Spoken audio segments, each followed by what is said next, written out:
Hi, I'm Joe Tolles. Growing up in the foster care system, working within it, and single-handedly raising 8 teens adopted from the foster care system has given me a unique view into that world. My reputation for working to keep children connected, healthy, and happy with families who love them is important to me. Who I am today is a far cry from what my circumstances might have dictated. To start, I had to navigate my own childhood hurdles to become the athlete, father, and therapist I am today. Together with child advocate specialist Renee Damon and our guest, I will highlight the issues that impacted me on my journey, issues that are most likely impacting children and families today. Join us as we examine my first steps out of the starting blocks and into the race.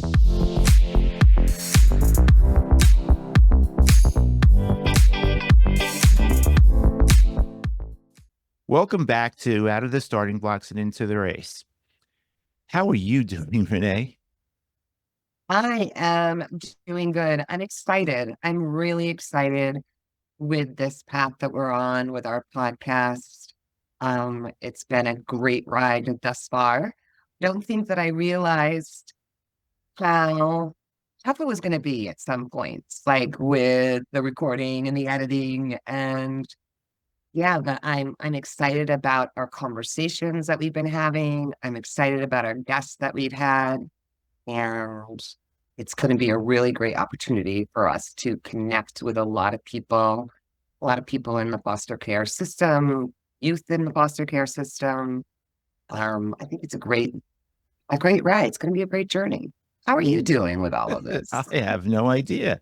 It's an interesting process in that all of the things that you just mentioned, the editing and the sort of making sure all the lighting is right and all that stuff that I hate doing.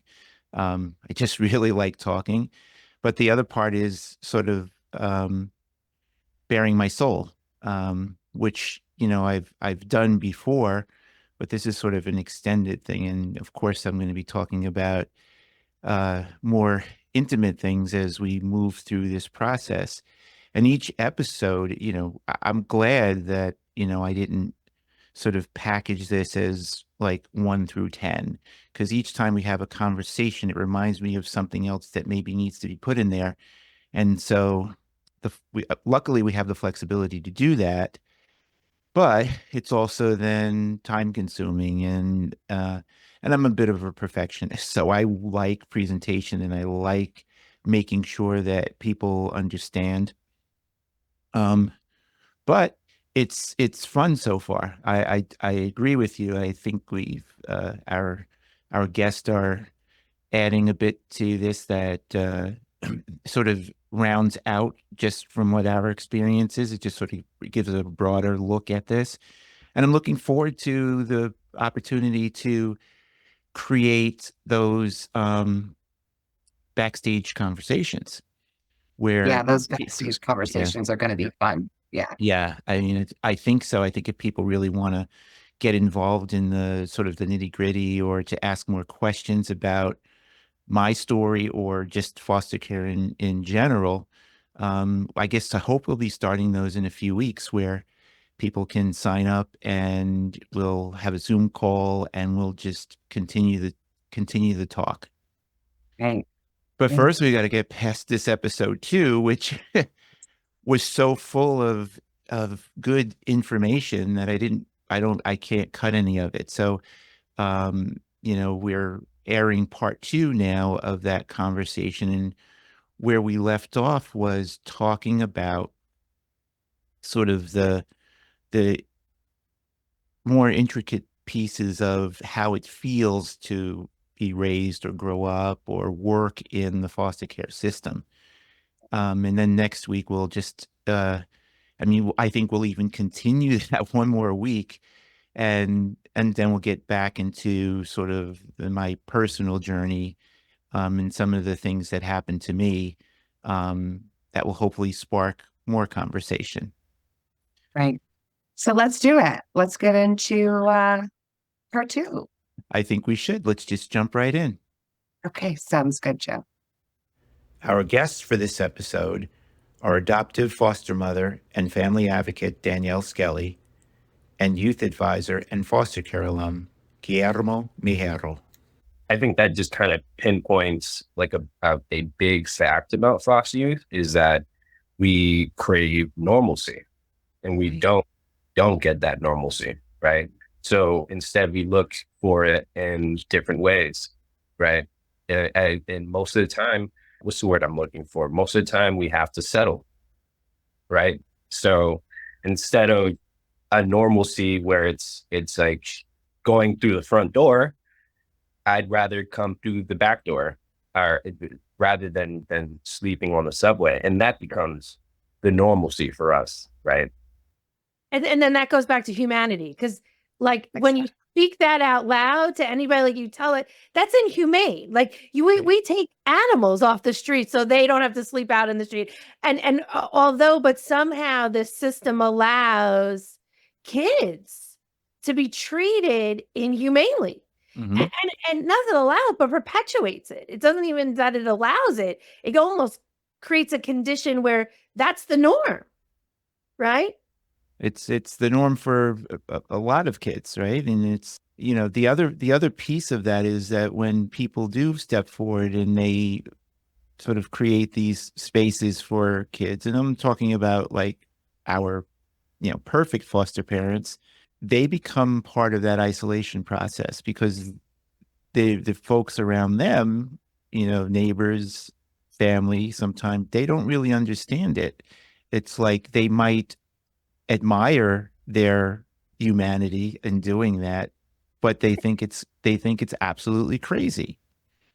We had a judge for our last adoption of our youngest one, who's 11 now, who was also a kid of a kid we raised. They did an article about me for Mother's Day in Newsday, like, I don't know, 10 years ago or something. Mhm. And they interviewed some of and we've always taken teens, so it was always big kids. And they interviewed one of our big kids, and he talked about how he was able to punch a hole in the wall and like that was okay. And we would just like hang a picture over it. And we went to finalize their adoption 4 days after the article came out, and the judge refused to finalize our adoption without a CPS investigation because she said the article perceived my house. Why would I remove a child from a chaotic environment and place them in another unhealthy, chaotic Oh my environment? gosh. And Missing yeah, the point completely. completely, completely. And yeah, Ugh. and she refused to finalize adoption. We went through a 90-day CPS investigation, had to hire a very expensive attorney and go through all of these loops because our house was too normal, I guess, for a baby. Yeah, I'm conflicted with that. So, because I know you, right? It's like, but that, you know, it, I think often, many times, those stories don't get to, like, those stories are happening and not in a safe space because what your big kid was saying is like, you know, I feel comfortable enough to, this Punch is a my family. hole. They're going to accept me no matter what, right? This is my family. They're going to accept me no matter what. They're going to work around it. But how many judges don't hear the reality? Certainly in my case, there were we were before even judges. I mean, there was a transition. I don't even know how old I was before we had to appear in court. But there was a lot of information that was not shared that would have sort of required, I think, removal. But that wasn't, that's not what I wanted, but it was my reality, and, Right. and so, yeah. Well, and I was always the one, Danielle, and I was always the one that was being asked to leave the courtroom because I was the one that would give that pushback. And how many times I was in front of a judge that I wrote a petition for a child to go into kinship kind of home. Well, the mom hasn't had a CPS report in 5 weeks, so they're going to go back. And just the reaction that I had in this young man saying, "I'm going back in the pit, and this is what's going to happen to me." And sure enough, that's what happened. And they are currently serving a sentence because they were taken back into that environment, that situation that was horrifying to begin with, and just how it just rocks you as a person to see this. And I remember not gracefully walking out of this courtroom. I was asked to leave after I told this judge to, "That's right, just put him back in the, that's right." And as I was walking out, this young man had a tear coming down his face, as did I, because we thought for sure that they were going to be able to put him in an environment that was going to support him and just be wonderful. And it didn't happen. And it just, But I those are also, the kind of things that stick, you know, yeah, just, it also speaks to that isolation idea because, like, look, this article is like, oh, da, da, da, da, da. I don't want anyone to know anything about my family. Like, don't come in my house. Don't ask any questions. I don't want you to know. It's much easier for you not to know. Like, I don't want to answer questions to friends at work. Like, I share as little as possible. And for some of you know, I moved from New York 12 hours away, and it has been the most relief ever because I lived in my community in New York for 25 years and we were foster parents for 15 of those 25 years. Mm. So every time a new kid went to the high school, they were like, oh, it must be a Skelly, right? It became like a thing. And I hated it because I felt like everybody knew my business and I would go places and when people were like, oh, she has plenty of money. I've heard people discuss my finances because she has all those kids, she gets a check for them. Yeah, but So that isolation, I mean, I relish in it now, like that nobody knows that. I share with very few people what we did because it's like, those are just questions I don't want to answer. It's things I don't want to get involved in. We spend we don't do much for that exact reason because of this misunderstanding or having to explain a behavior or why my kid is wearing the same jeans for 3 days in a row because look, I'm happy she showers once a week. Like these are things that I don't have to justify with people, but the world seems to feel like they have a right to ask those questions. and it's about, I'm going to use this word purposely, it's about ownership.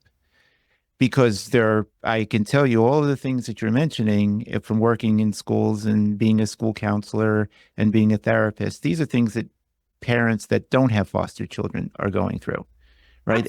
And nobody's questioning them about those things. But right. you have a higher responsibility when you are a foster parent. Well, I'm usually going to say you have a higher responsibility when your kids aren't the same color as you are. Yeah, Oh, absolutely. For us, we are very white, and the majority of the children we raised were less white than us, or all different races and colors. Less white.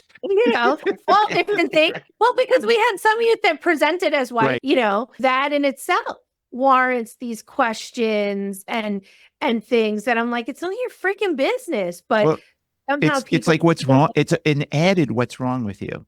Mm-hmm. Exactly. But again, I go back to the same thing that I've touched about before is the stigma that's attached to not just youth in foster care, but the foster families that are, because I've heard that before too. And I have a wonderful friend that continues to foster and she continues to get that question. Oh, you're doing this because of the money. But I want to be able to remove that stigma and not have youth in care and foster parents feel like they can't share what their life looks like because of that judgment that comes through, because that's part of this whole problem. It just intensifies that stigma and it intensifies all the other things that are attached to it. And I've talked earlier about how kids in foster care already have that blanket of guilt on them and shame because they're in foster care. They already have a blanket and shame on them because they don't have a family and they're in their fourth placement and they're in their fourth foster home. And then on top of it, when they're in the foster home, they're still got that stigma on there because they're in a foster home. Like, when does that end? And when does that stop? Yeah, so I just wanted to also touch on a point. This idea that these foster parents are doing this because of the finance is something that is true at times, right? There are amazing foster parents out there. But from my personal experience, I've been in 3 different foster homes. There comes a point where some of the parents take being a foster parent as almost like a vocation, almost like right? They grab as many kids as they can. So there is semblance to that, right? Absolutely. And I love the idea of kind of pushing away from that But when it becomes a point, right? Because a lot of these foster parents, when they take this kid in, that's the idea, right? I'm just taking this kid in. I'm not I'm not receiving a son. I'm not receiving a daughter, right? I'm just taking this kid in until at some point, and that's why so much there's so much turnover, right? Not only with caseworkers, but also foster parents, because they don't take this as they take it lightly, right? So I think that's something else that we should talk about, right? Yeah, there are two things here, right? So I find myself wanting to say, but I understand that it wasn't. There are those people that foster, and I think fostering is nice, especially if you do it right, right? It's could be worthwhile. Absolutely. I didn't do that. Any child I did foster because I had to, right? There was a period of time when they moved in, but my yes to initially having anybody move into my house was they were going to be adopted, right? And so, and I know that that's not for everybody, right? And there was a part of me as I was listening, he's like, everybody should just adopt them. But I know that that's not what everybody does, right? Like Danielle and I do, and we're just the crazy people. But That's not to say that we didn't have youth that moved into our house. Like we were very traditional foster parents for a oh period yeah, of time. But the piece to that is that like the system creates, they monetize it, right? Because it's like, oh, you can get trained and then you get a bigger check, or you can do this and this. So they monetize these children's lives. Not only that, they monetize these children's experiences. So if you've had a more difficult life experience, you're worth more money to those foster parents. And or if your resilience isn't the same or whatever it is. And that makes me crazy because the foster parents who do it for the check, in my experience, is the ones that check all the boxes. They're the foster parents who are not asking what happened to you. They're the ones that make sure you get to every school event. Oh, trust and believe you go to the dentist twice a year. Trust and believe you have all your immunizations. They know the date you had your eyes checked. mm-hmm. And they are supported and continuing to do what they're doing because they're the good foster parents. But if your life is chaotic and you're taking the deep dive into some of this hard stuff and your kids are off the chain and getting suspended from school, well, maybe we need to think about maybe this isn't best for you. Right. So they don't even create an environment where parenting, even if it's temporary foster parenting, is parenting first. It's checking the boxes. It's being, it's being a good, responsible date keeper. It's not about parenting, because parenting is messy. Like whether Right. it's biological children or your adopted children, to parent for a day, for a month, for a year is messy. And if you're not willing to accept that people are going to do it messy, then how do you ask them to be foster parents? Well, that speaks. Exporting them and being parents. They're exporting them and being, caseworkers by extension. I don't even know. Right. Well, that really speaks to, I hate when people have the simple answers, right? Like, but in any case, there's not enough people wanting to foster, right? So you kind of have to sort of sometimes pick from what you have, right? Yeah. Or then what happens?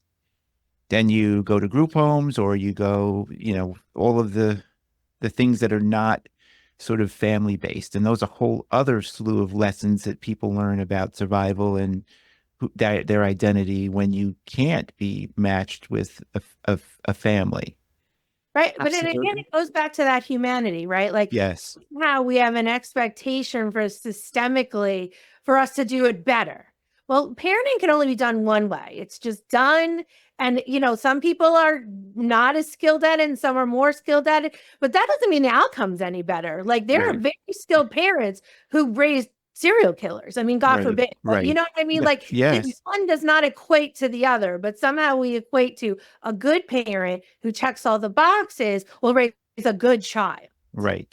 Right.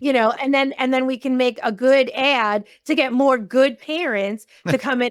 I mean, it's just a cycle of perpetuation where we're not keeping it real. Right. And is not keeping it real and expectations are not keeping it real. We're not honest, and it goes to the watered down files or like, I'm only going to tell you the pieces about this kid that might make you agree to take him because the real story might be more than you can handle. And then when it's more than you can handle, it's like, what the hell? What's wrong with you? Why couldn't you handle this? Right. Because you didn't give Exactly. me a chance to make an honest decision. Well, how come you couldn't handle this without any support? It's like, how dare you be incompetent? Right. It's like- right? And it comes down to almost, it almost objectifies the youth, right? It makes them a number on the wall, right? So one of the agencies that I used to work at, I actually was able to see, like their not record, but like their track sheet almost. And that, first of all, completely cold, no emotion in there because they don't have in there, right? That's one. Second of all, most of the time, it's not good stuff, right? Like, yeah, if you graduated, it'll be on there, but most of the stuff that's going to be on there is negative stuff, right? So where it's much easier to just look at yourself as almost like a commodity, right? As almost something that's being, and it's going to sound very harsh, but almost something that's being sold off, right? Just pushed around. You're just another crate on that shipment, right? And that's the harsh reality of it, right? The retail model. Yes. Yeah. Funny. It is a harsh reality, Guillermo. It is a very harsh reality. And I think one of the things that's just so incredibly important through all of the process, just for me and just the way that I watched others in youth lives, just that authenticity was just so lost, and just meeting this child where they're at and trying to help them to sort it all out in the midst of all of the craziness and chaos and just be that person, that one. And I say it so often, it only takes that one person sometime to be able to, but it's just, it's awful and it's sad. And it is a harsh reality of only reading those negative, awful things. And, over the years and some of the youth that I had in residential care that were there for 3 years, and you get to know these humans and these children of who they really, really are. And they're incredible. And I would always make sure that I'm like, these are going in this report and this is what's happening, because there's such a great side to this. To have somebody else dictate who you are, what you are, how you behave, and have that be your little resume, right? And it is harsh. It's very harsh. It gets even deeper, right? Because when we actually look at these reports, right, look at how, and when it comes to placement, right, it's so much deeper because once you are labeled as the bad kid, right? Personally, I was one of those, bad kids. You're not even thought of when it comes to foster homes. Oh, we have to move the kid. Let's find another group home. I moved from it was 4 different group homes that I went in when I first got into foster care. And it's funny because the only reason I actually was able to go into a foster home was because I had to have safety transfer. So, my safety was at risk. So they had to move me as soon as possible, but they couldn't find a group home. It wasn't until there was literal, just upfront, obvious danger that showed up at the doorstep of the group home where they were like, crap, we got to move this kid. And they moved me into a group home, right? That was when I got my shift. Right. That was the moment when they moved you into a foster home. Oh, foster home. Yes. Yeah. Sorry. Mm-hmm. It was this amazing little Dominican woman, Maria Diaz. And she not only did she show me maternal support, she showed me what a mother should be, but she also showed me there's another way. Right. And that's why I always spout this.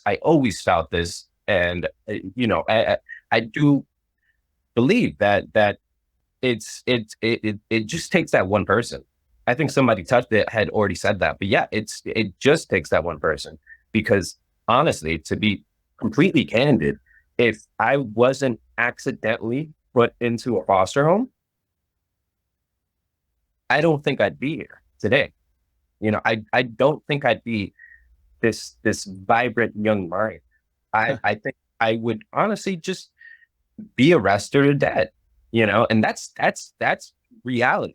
I'm not Statistically, that is true. I mean, the Right. statistics say that is very accurate. Very accurate. But it's And I can list all of the youth that I worked with that are just that, either in jail, dead, Yep. Yeah. aged out of it's it's a shame when you won't even try, and accidentally it works out. Oh, why didn't we think about this? That's accidentally placed in a home. And the other piece for me is that, like, nobody, I'm sure, on your team said, well, what did Maria Diaz do different? so they Why actually did it work? Right? Because that's the sauce, right? That's the Right. sauce. Is what did she do different? This kid who couldn't go anywhere but in a group home, somehow this little Dominican lady found the sauce. So what's the sauce? Right. It's funny too, because honestly, they weren't thinking that. No. No, They- of course not. Came in here, my caseworker, saying, "Hey, you ready? Like we finally found the group home for you." It was only after I basically told Maria, I almost called her mother. That's how much of just an amazing woman she is. Mhm. Where I told her, I was like, "Hey, because she only spoke Spanish." So I translated. I said, "Hey, they're taking me away." And she basically looked at me and she was like, "They're bringing you back to like," because I told her why I got moved. I told her, because she was an amazing woman. We would just sit there and talk. And she goes, "They're bringing you back to the place where you almost got, you know?" And I said, "Yeah." And then she looks at me and she goes, "Do you want to stay here?" Oh my God, it broke me. It broke me. Oh my God. And It's gonna break me too. I know. Why are you going there? Come on now, people. sorry. Those, that was it because it's scary. Yeah. It wasn't a thought on their mind, but the scariest thing about it is that it was never a thought on mine. I never thought, hey, this person might want me. I think that's what really, really did it for me. Because most of foster care not. That's why you're in there. But her saying, "Hey, do you want us that?" God, sorry guys, but Sorry, it's all that. It's fine. Yeah, It's thanks, fine. I thanks, think we're Guillermo. all I'm so sorry. And the big difference with Maria, and I'm going to throw this out here because I am was that human connection. Right. That human connection. And that was all that it took, Yeah. was that one person and that human connection to have that shift. And you talk about it being one person. Sometimes it's just one act, because Right. I had a young woman who lived with me for a long time, and then she moved on for lots of different reasons. She was probably out of my house 5 or 6 years, and she calls and says, "I'm in the neighborhood and I really need my birth certificate. Can I come by and get it?" And that's something like I'm a stickler for. Like, whenever the agency would give birth certificates, I'd be like, just give me a copy. And I would always hang on to it. And I had this binder of everybody's birth certificates. Right. It's right. Yeah, and I always used to say, like, no matter where you are, call me. I'll always have like your graduation, your birth certificate. I always kept things like when they got their IDs, I made a photocopy. Like, it was just something that I knew. Because the truth is that me as an adult, I didn't have my birth certificate until like I had to get married. And I called my mom and I was like, "Hey, you got my birth certificate?" She's like, "Yeah, it's put up." So that's something I internalized. Like, that's a mom's job, right? Is to Right. like keep your birth certificate on some level. And she came to the house and I remember she's going, "Do you know where it is?" And I said, "We just got to find this binder." And it says kids not living in the house. Like, that's how I labeled the binder. Right. So like if they moved out, I would just add them into this thing. Right. And we found it. And I remember her going through it. And I think one of my biological kids had moved out. So they got moved into kids not living in the house, which makes perfect sense, right? Mm-hmm. And she was like, your kid is in here. And I'm like, well, they're not living in the house. So they moved into the kids not living in the house.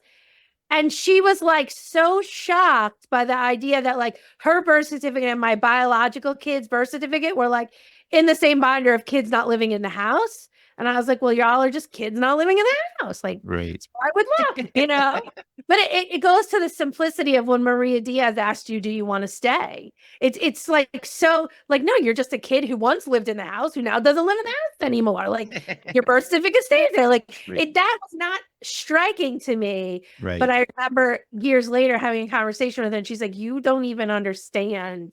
Like, she goes, I couldn't even tell you on that day because she's like, I got in my car and I was sobbing because she's like, I was just a kid who didn't live in the house. And I was like, yeah. And to me, I was like, yeah, that makes perfect sense. Like, I'm just have a terrible filing system, you know? It goes back to that normalcy. Like you know, Right. the other one saying she yells at me just like everybody else. Yeah. And it's just this concept of like, it was so simple for this woman to just say, well, Yeah. do you want to stay? Mm. You know, and that you had value and that you mattered and that she was worried that if you weren't in her house, she couldn't keep you safe. Like, Right. Oh my God, yes, that's another point of it, right? Because one thing that so personally I've experienced, I know a lot of my friends in foster care experience it as well, is that not only are we self-deprecating, but we're also self-destructive, right? It becomes a point where it's like, well, nobody cares if I'm safe, so F it. Let me just do whatever I want. Let me myself, because there is that little semblance in the back of your mind, like maybe if I hurt myself enough, like somebody's gonna come and help, Right. right? But when nobody is there to actually pick you up, you fall into this like this cycle of just hurting yourself again and again, right? And the moment she said, you know, like, do you want to stay? That was the moment where I was like, oh crap, someone cares, right? So someone cares if I don't come home. Mm. That, you know, I mean, come on, because Come on. yeah. it's something that a lot of us take for granted, right? That having that person at home that wants us to come home every day. When you come home to a group home, what do you get? You get basically first thing that you get is a metal detector all over your body. I mean, like, it's not the most welcoming thing, right? But yeah, that's why I'm not gonna lie. She got Maria Diaz, you know, an angel. She an angel. Yeah. I mean, yeah. I remember I had an 18-year-old young woman and she was grounded because she had screwed something up. So I grounded her. And I remember her talking to her friends on the phone, like laughing hysterically about the fact she's like, nah, I can't come out tonight. I'm grounded. And she's like, and she was like laughing. And I was like so insulted that she wasn't taking me seriously. I mean, she stayed, she was grounded, but like just the concept that someone would take the time to ground her. But she was having like, she was calling people, like telling them how funny it was, is like that I grounded her. And I was like, and if you leave, I'm going to ground you more. And she was like, what? And I'm like, yeah, you'll just be grounded longer. And she was like, she couldn't even understand that concept, right? And that it became like a joke. They're like, oh, what are you going to ground me? I'm like, yes, I actually am. I'm going to ground you, you know? But it's these very simple, humane, just treating them like, treating you like a human being, that like your feelings and thoughts and existence Matter. You know, to me, that's the, you know, I go back to the video of like this idea of the sands not shifting. It's really just like someone saying, hey, you matter enough to like, let's contain the sand so it doesn't move. Right? It still might just be sand, but we put some like retaining walls around it so it doesn't move quite as much. But like, you know, I mean, it seems so simple, but somehow kids every day, the majority of kids in care are failed by a system that can't figure out the retaining walls. You've been listening to Out of the Starting Blocks and Into the Race. We want to thank you for joining us, and we want to thank our guests for helping us out today. Check out joetools.com and look for your opportunity to have a voice in our backstage discussions where we continue to discuss our important topics. Remember to look for updates at joetools.com where you can book a speaking engagement and get in touch with the hosts.